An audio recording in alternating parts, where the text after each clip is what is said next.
여러분, 제가 좋아하는 영화가 있습니다. 여러분 제가 몇 번이나 말씀을 드려서 잘 알고 계시는 영화라고 생각을 합니다. 어떤 영화죠? 네, 국제시장입니다. 네, 제가 좋아하는 영화는 국제시장이에요. 네, 혹시 그 국제시장의 주인공의 이름을 아십니까? 덕수라고 합니다.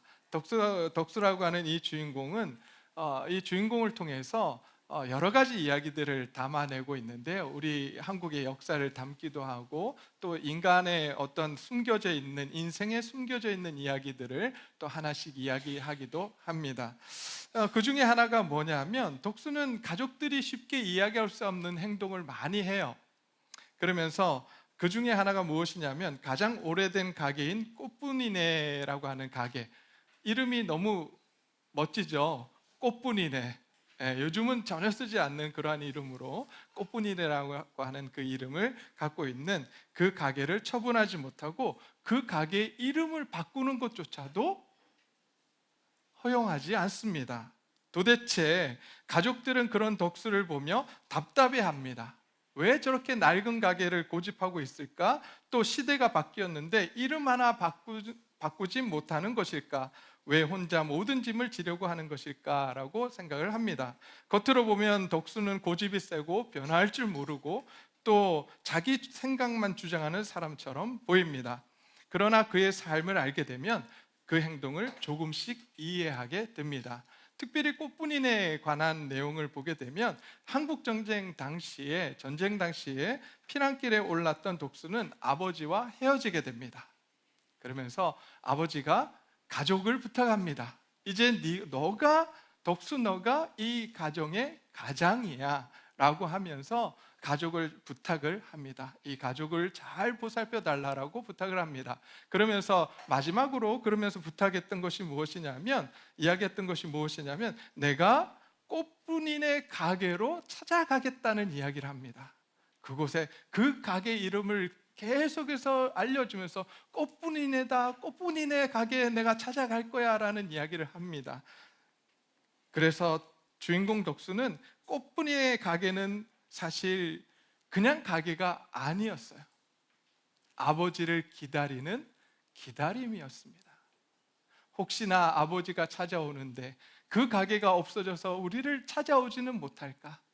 그 가게 이름이 바뀌어서 아버지가 왔는데 우리를 찾지 못하면 어쩔까라고 하는 그런 걱정 속에 이 덕수는 그 가게를 팔지도 못하고 그 가게 이름조차 바꾸지 못했던 것입니다. 그러기에 약속과 또한 기다림이 담겨 있는 장소가 꽃분인의 가게였습니다.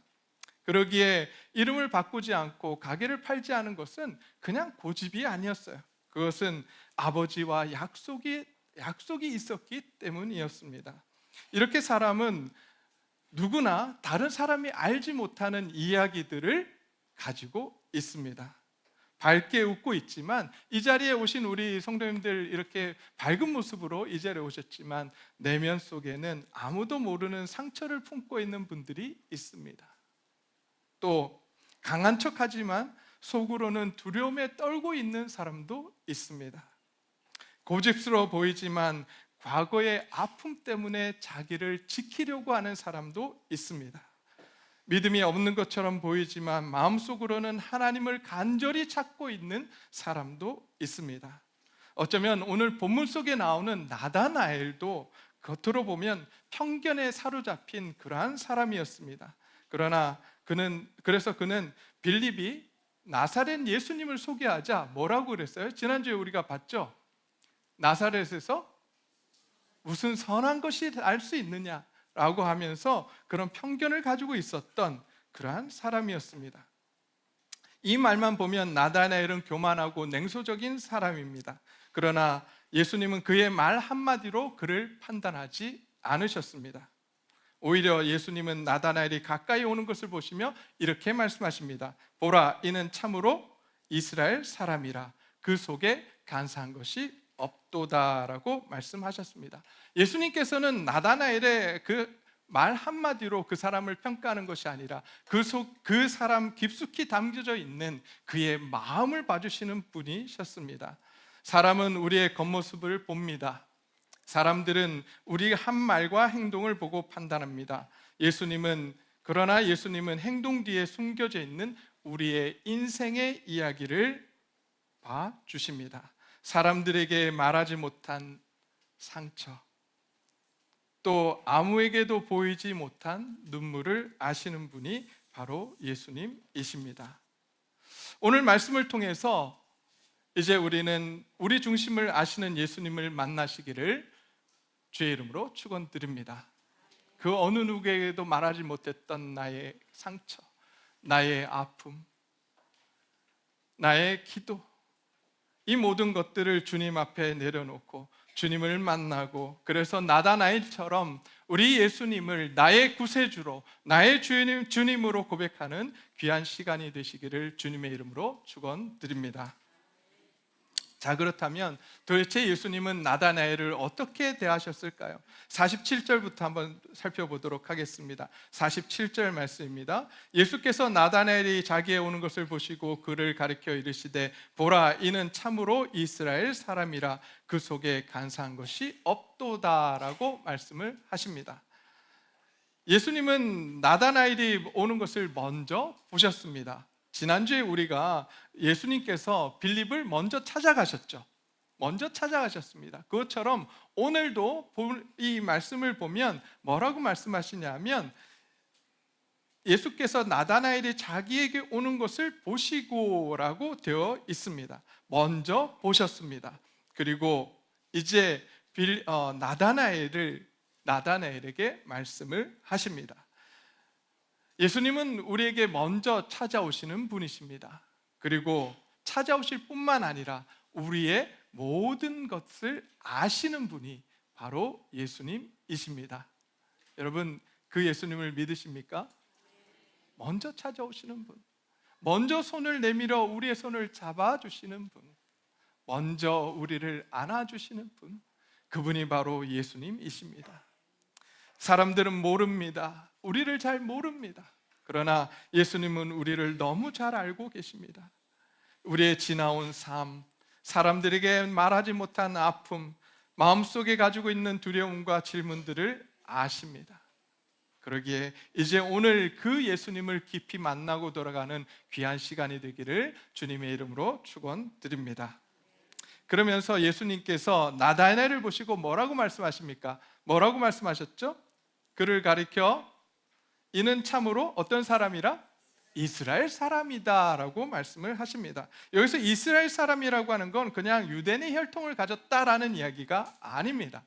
지금 여기서 참으로 이스라엘 사람이라고 하는 것은 하나님의 언약을 지키는 사람, 또 메시아를 기다리는 사람, 또 진실한 마음으로 하나님을 찾는 사람이다라고 하는 뜻을 가지고 있습니다. 사실 나다나엘은 어떤 사람이었습니까? 편견을 가진 사람이었어요.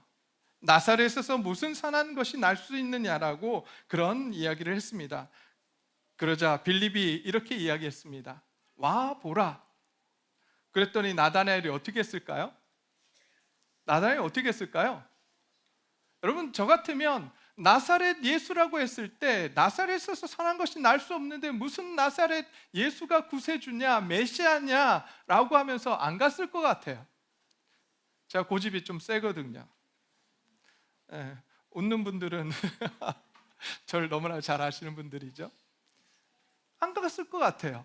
그런데 나다나엘은 자기가 그런 마음이 있다 하더라도 와보라는 그 초청 앞에 예수님을 찾아갑니다. 그때 예수님께서 그의 마음을 아십니다. 왜 찾아왔는가? 정말 이 지금 이야기한 나사렛 예수가 메시아인지 아닌지, 구세주인지 아닌지 직접 눈으로 확인하러 가는 것입니다. 나다나엘은 그런 사람이었습니다. 구세주를 메시아를 기다리던 사람이기에 자기 눈으로 확인하고자 했습니다. 예수님께서 그 마음을 봐주신 것입니다. 구도자의 자세, 이것이 우리가 가져야 할 마음입니다. 우리는 끊임없이 하나님을, 예수님을 안다라고 생각합니다. 우리는 다 안다라고 생각합니다. 그러나 우리가 평생 알아가야 될 분이 누구냐면 바로 예수님이세요. 하나님이세요. 양파와 같은 분이세요. 여러분, 까도 속을 알 수 없어요. 하나님은 우리가 안다라고, 하나님을 내가 안다라고 하는 그 순간부터 우리는 하나님을 몰라요. 우리는 끊임없이 하나님을 알기 위해서 노력해야 됩니다. 하나님을 알기 위해서 우리가 해야 되는 게 뭐죠? 뭘까요? 하나님은 하나님 자신을 어떻게 우리에게 가르쳐 주십니까? 꿈속에 뿅 하고 나타나세요? 네, 그런 경우도 있어요. 그런데 하나님께서 우리에게 주신 것이 있죠. 하나님 자신을 드러내시기 위해서 나는 이런 신이야, 나는 이런 하나님이야 라고 가르쳐 주시기 위해서 우리에게 주신 특별 계시가 있습니다. 그게 뭐예요? 66권의 말씀이에요.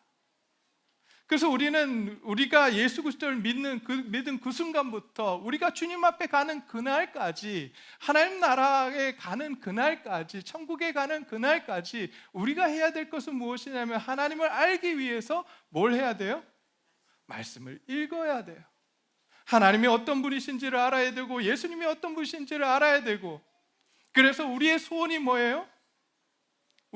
여러분 신앙생활 하면서 소원이 뭡니까? 부자 되는 거예요? 돈 많이 버는 거예요? 자녀가 잘 되는 거예요? 아니잖아요. 여러분 신앙생활을 하면서 소원이 있다면, 한 가지 소원이 있다면 그 소원은 예수님 닮는 것이 되어야 합니다. 오늘도 이 자리에 오신 우리 성도님들, 예수님 닮기 위해, 예수님 더 알기 위해 이 자리에 나오신 줄 믿습니다. 우리 다른 곳에 소원 두면 안 돼요. 예수님 닮으려고. 예수님 사랑하십니까? 사랑하십니까? 요 앞에만 아멘 하시고. 사랑하면 어떻게 된다 그랬어요? 닮아요. 예수님 많이 사랑하시기를 바랍니다. 그래서 여기 계신 모든 저와 성도님들 모두가 다 예수님 닮은 사람이 되어서 예수님의 이 세상을 향해 예수님의 편지가 되기를, 우리를 보면서 저 사람 같으면 예수님 닮은 사람이야, 예수님 같은 사람이야, 저 사람 같으면 내가 저 교회를 나갈 거야, 나가고 싶어, 이런 말을 듣는 저와 여러분들이 되시기를 주님의 이름으로 축원드립니다. 저 사람 있는 교회는 내가 죽었다 깨어나도 안 갈 거야, 이런 이야기를 듣는 우리 성도님들 아무도 없는 줄 믿습니다. 그러면 안 돼요. 우리는 예수님을 닮아야 합니다. 나다나엘은 구도자였습니다. 예수님이 어떤 분이신지 정말 메시아를 만나기 위해서 기다렸던 사람이에요. 그래서 오늘 본문 속에서 참으로 이스라엘 사람이라고 합니다. 그러면서 한 가지 더 말씀하십니다. 뭐라고 하시죠? 그 속에 뭐가 없다고요? 간사한 것이 없다라고 말합니다. 이 간사함이라고 하는 것은 야곱의 이야기가 배경에 깔려 있습니다. 야곱은 장자가 되기 위해서, 장자권과 축복을 얻기 위해서 형과 아버지를 속입니다. 그래서 이 간사함이라고 하는 단어 속에는 무슨 의미가 들어있냐면 바로 속임, 기만을 담고 있습니다. 속이다, 기만하다. 그럼 우리 속에 떠오르는 사람이 누구예요? 야곱이에요. 그래서 이런 말이에요. 보라, 참된 이스라엘 사람이다. 그 안에 간사한 것이 없도다. 이 말은 뭐냐면 그 안에 야곱과 같은 속임이 없다라고 말하는 것입니다. 다시 이야기하면 하나님 앞에서 자신을 꾸미지 않는 진실한 사람이다라고 지금 우리에게 말씀해주고 있는 것입니다. 저와 여러분들이 삶을 살아가면서 우리는 사람들 앞에서 좀 잘 보이려고 노력합니다. 착한 척, 정직한 척, 그러지 않습니까? 근데 그게 들통나는 데가 어디예요? 어디예요? 어디서 들통나요? 가정에서요. 가정에서는 다 알아요. 저희 딸한테 물어보세요. 제가 어떤 아빠인지. 다 알아요. 가정에서는 다 압니다. 밖에 나오면 착한 척, 선한 척, 아주 좋은 아빠인 척. 하지만 집에 돌아가면 어떤 사람들이 많아요? 폭군이에요. 거짓말해요.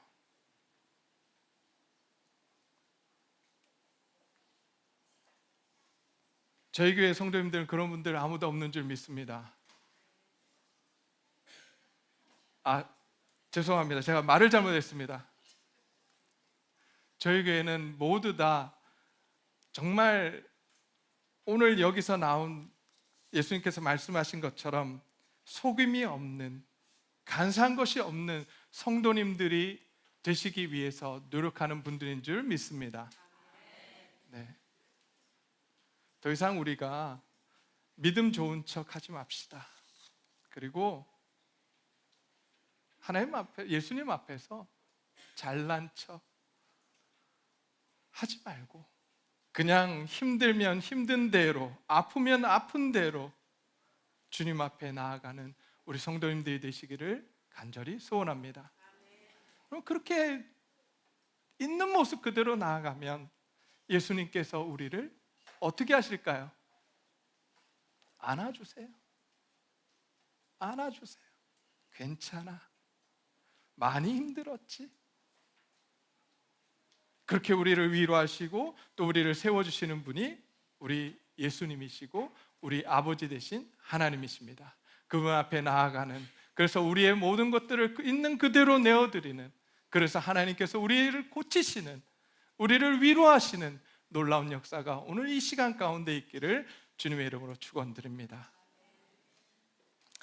자, 두 번째 48절 보니까 예수님은 우리의 은밀한 부분까지 알고 계시는 예수님이심을 말씀해 주십니다. 48절입니다. 나다나엘이 이르되 어떻게 나를 아시나이까? 예수께서 대답하여 이르시되 빌립이 너를 부르기 전에 내가 무화과 나무 아래 있을 때 보았노라 라고 말씀하십니다.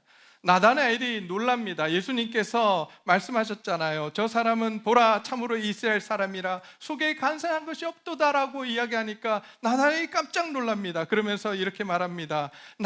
어떻게 나를 아시나이까? 이 질문 속에는 놀람과 두려움이 들어 있습니다. 도대체 나에 관해서 어떻게 들으셨습니까? 어떻게 나의 마음을 그렇게 아십니까? 여러분 감동이 없으시죠? 아마 그 이야기, 나다나엘의 깜짝 놀라는 이 장면은 아마 이렇게 이야기하면 아마 공감을 하실지 모르겠어요. 그 외에 그 용한 점집에 가면 뭐 이렇게 타로점 보고, 요즘 젊은 친구들 그러던데 점집에 타로점이나 보면서 쫙 보고 이분 이런 분인 것 같은데 라고 이야기하면 많은 분들이 어떻게 해요? 우와, 어떻게 그렇게 아세요? 공감하시는 분들 혹시 타로 좀 보러 가신 거 아니죠? 여러분 정말 제가 이제 뭐 타로점이나 이런 건 아니지만 MBTI를 강의하다 보면 MBTI 막 이렇게 설명하다 보면 와, 목사님 그거 어떻게 그렇게 저를 그렇게 아세요? 이렇게 이야기할 때가 있어요.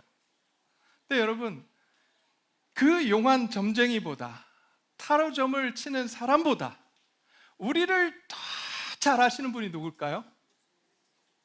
우리를 더 잘 아시는 분이 누굴까요?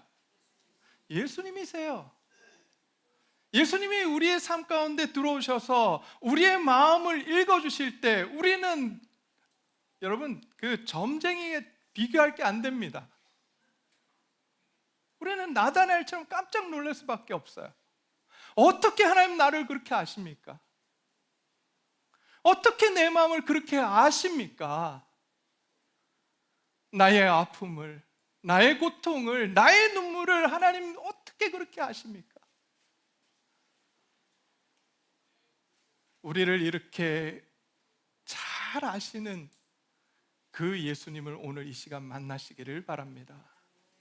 그 예수님 앞에 우리가 나아가야 합니다. 그러자 예수님께서 이렇게 말씀하십니다. 빌립이 너를 부르기 전에 내가 너를 보았노라 라고 말씀하십니다. 빌립이 나다나엘을 찾아가기 전에 예수님께서 나다나엘을 보고 계셨습니다. 나다나엘이 예수님의 존재를 인식하기 전에 예수님께서 그를 알고 계셨습니다. 그러면서 그 다음에 이렇게 말씀하십니다. 내가 무화과 나무 아래 있을 때 보았노라.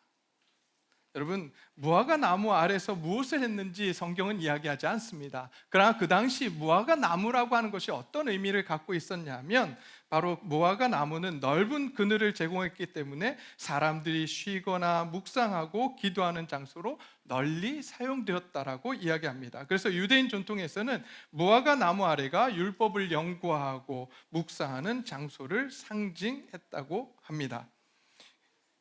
나다나엘이 그곳에서 어떤 기도를 했는지, 어떤 성경을 읽었는지 아무도 알 수 없습니다. 그러나 분명한 것은 아무도 보지 못했다고 생각했던 그 자리에서 예수님께서 나다나엘을 보고 계셨다는 사실입니다.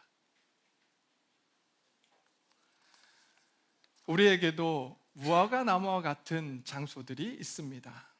무화과 나무 아래가 있습니다.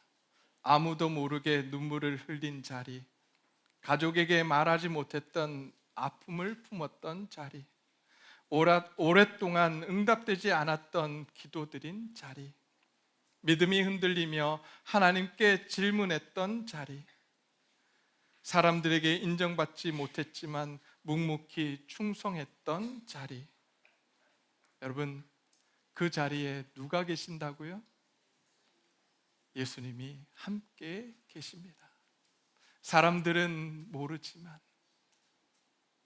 사람들은 함께하고 있지 않았지만, 우리 나를 너무 잘 아시는, 나의 모든 상황을 알고 계시고 그 누구보다도 나를 사랑하시는 분이, 그 예수님께서 우리와 함께 하셨고 함께 하고 계십니다. 오늘 그 사실을 우리가 붙들고 나아가기를 소원합니다. 여러분, 아무도 알아주지 않는 것 같은 그 아픔, 그 어느 누구도 내 마음을 이해해 주지 못하는 그 상황 가운데, 그 상황 가운데 나와 함께 계시는 분, 그분이 바로 우리 예수님이십니다. 그 예수님 앞에 우리의 삶을 드리기를 소원합니다. 예수님께서, 이렇게 주님께서 우리의 모든 것을 아신다는 사실은 우리에게 큰 위로가 됩니다. 왜냐하면 사람들이 몰라줘도 누구는 아세요? 예수님은 아십니다. 사람들이 오해해도 누구는 아세요? 예수님은 아십니다. 아무도 내 눈물을 보지 못해도 예수님은 보고 계십니다. 기도의 응답이 늦어져도 주님은 나를 잊지 않고 계십니다. 그러기에 이제 더 이상 낙심하지 않으셨으면 좋겠습니다. 지치지 않으셨으면 좋겠습니다. 예수님께서 오늘도 우리를 알고 계시고, 우리의 눈물을 알고 계시고, 우리의 고통을 알고 계시고, 우리의 슬픔을 알고 계십니다. 그리고 그 아픔과 그 슬픔과 그 고통을 위로하시기를 원하고 계십니다. 이제 주님 앞에 나아갔으면 좋겠습니다. 더 이상 그것을 붙들고 내 힘으로 해결하려고 하는 것이 아니라 주님 앞에 나아가기를 소원합니다. 더 이상 나 혼자 있다고 여러분들 생각하지 마시기를 바랍니다. 그곳에, 혼자라고 생각했던 그곳에 우리 주님께서 함께 계십니다.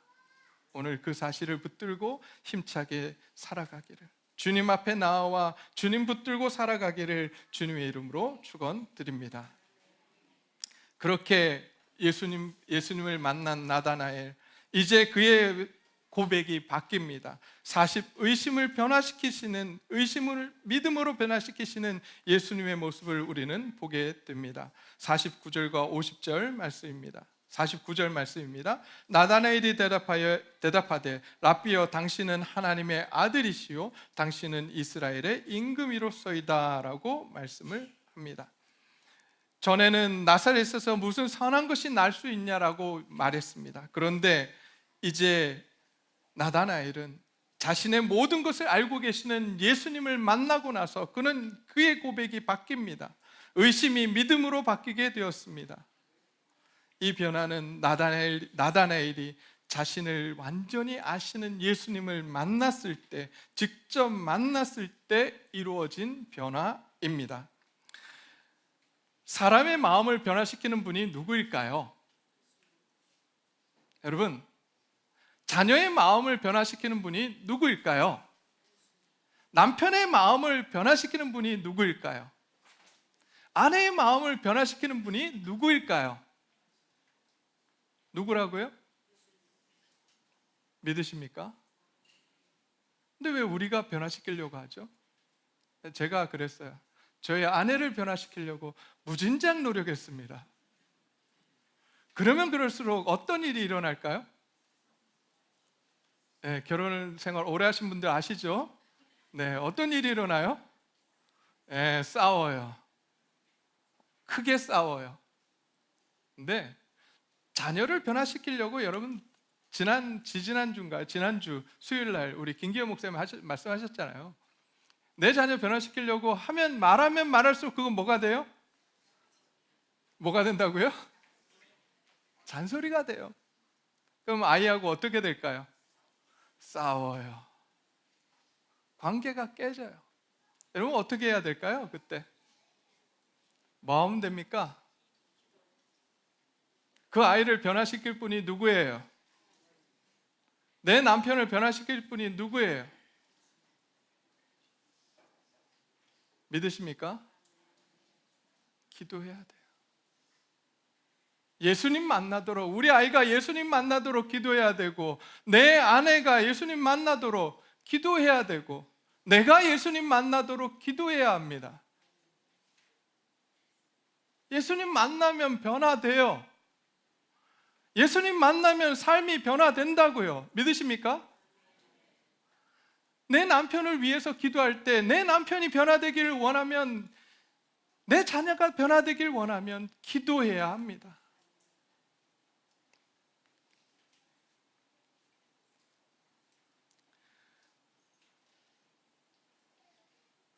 우리가 해야 될 일은 기도하는 일입니다. 저와 여러분들이 이제 기도하는 일에 우리가 힘을 썼으면 좋겠습니다. 그러면서 이 나다나엘이 고백합니다. 뭐라고 고백하죠? 하나님의 아들이시요 이스라엘의 임금이십니다라고 고백을 합니다. 여러분 이 고백은요 어떤 고백이냐면 당신은 이제 구세주이시고 우리의 삶의 주인이십니다라고 하는 고백이에요. 예수님을 만나자 그의 삶의 변화가 일어나는데 그의 삶의 변화가 무엇이냐면 이제 자신의 주인을 바꾸는 일입니다. 내가 보니 이제 내 삶의 주인을 바꾸겠습니다. 나를 아시는 예수님을 만나고 나니 나의 중심을 바꾸고 내 주인을 바꾸겠다는 고백을 하고 있습니다. 여기 계신 우리 성도님들 주님 만나셨습니까? 예수님 믿으십니까? 그렇다면 우리는 질문을 던져야 합니다. 내 삶의 주인은 누구입니까? 나의 시간의 주인은 누구입니까? 나의 물질의 주인은 누구입니까? 계속 줄어들어요. 처음에는 예수님 이랬다. 예수님. 마지막에는 글쎄요.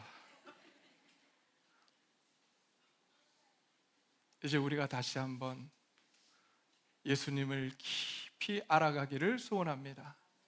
나를 깊이 아시는 그 예수님께 나아가기를 소원합니다. 그래서 나다나엘처럼 이제 우리가 고백할 수 있었으면 좋겠습니다. 예수님은 나의 구세주이십니다. 예수님은 나의 주인이십니다. 이 고백이 오늘 이 자리에 있는 저와 여러분들의 고백이 되기를 간절히 소원합니다. 마지막으로 이제 가장 중요한 말씀이에요. 예수님은 하나님께 나아가는 길이 되십니다. 51절 말씀에 이렇게 말씀합니다. 또 이르시되 진실로 진실로 너희에게 이르노니 하늘이 열리고 하나님의 사자들이 인자 위에 오르락 내리락 하는 것을 보리라 라고 말씀합니다. 예수님은 우리의 중심을 아시는 분일 뿐만 아니라 죄인인 우리를 하나님께 인도하는 분이라 라고 말씀하십니다.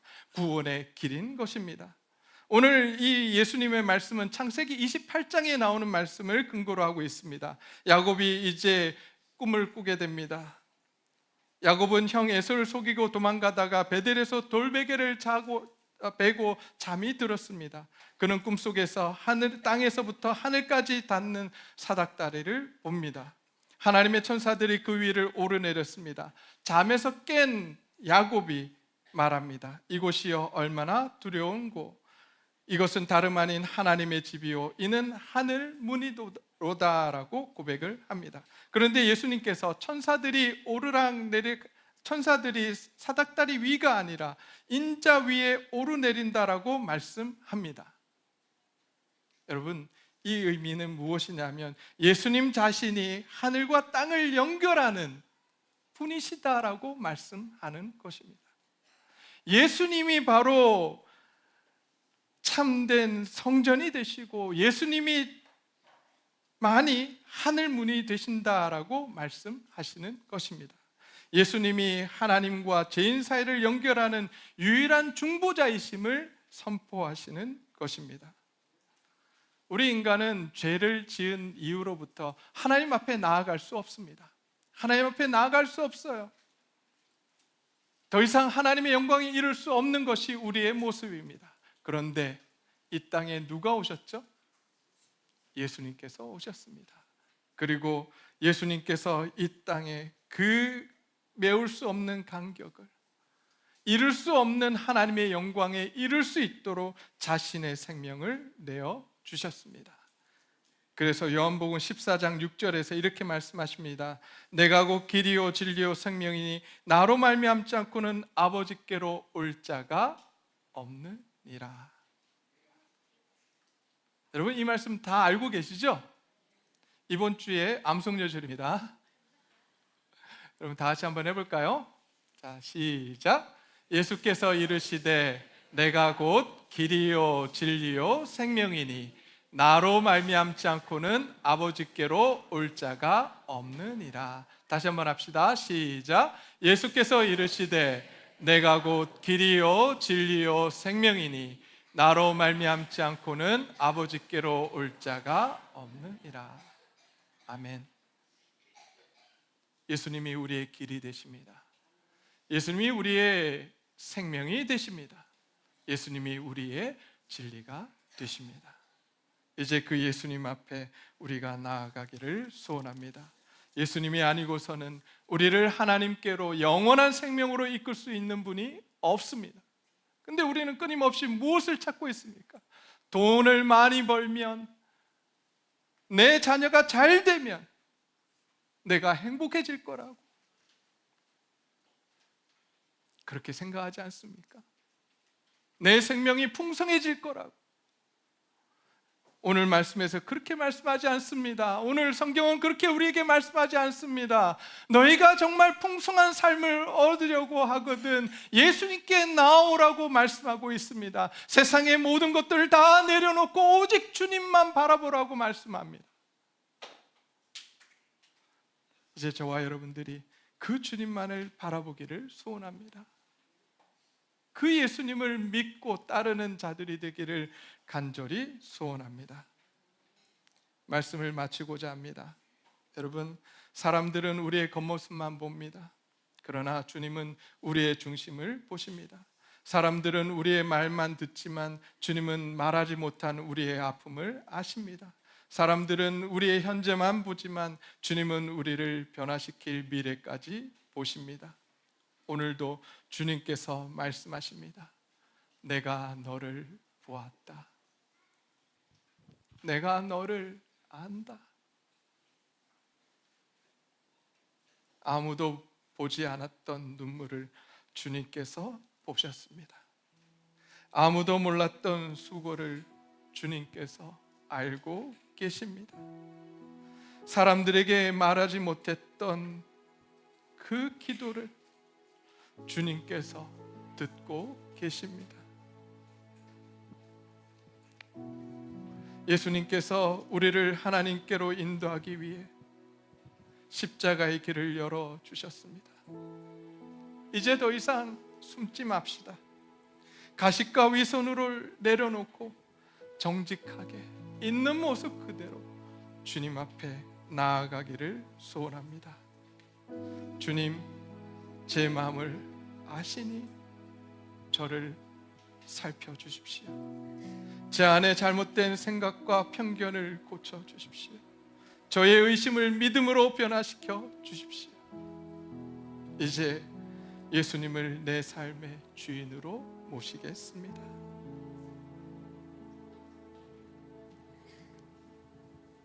여러분, 저는 제 삶에 너무나도 어려웠던 순간들이 있었습니다.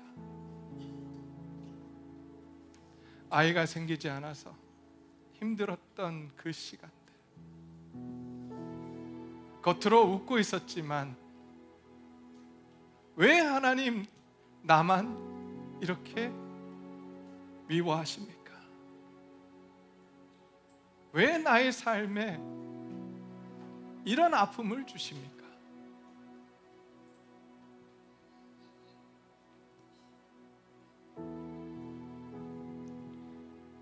근데 주님께서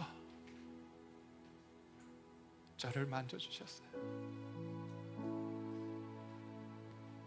그 아픔 가운데 있던 나를 찾아오셔서 제 마음을 위로해 주시고 저를 다시 빛 가운데 나올 수 있도록 이끌어 주셨습니다. 오직 주님만이 우리의 위로가 되십니다. 주님만이 우리의 인생의 답이 되십니다. 왜냐하면 예수님이 우리를 지으셨기 때문입니다. 하나님이 내 아버지가 되시기 때문입니다. 그 하나님 앞에 오늘 이 시간 나아가기를 소원합니다.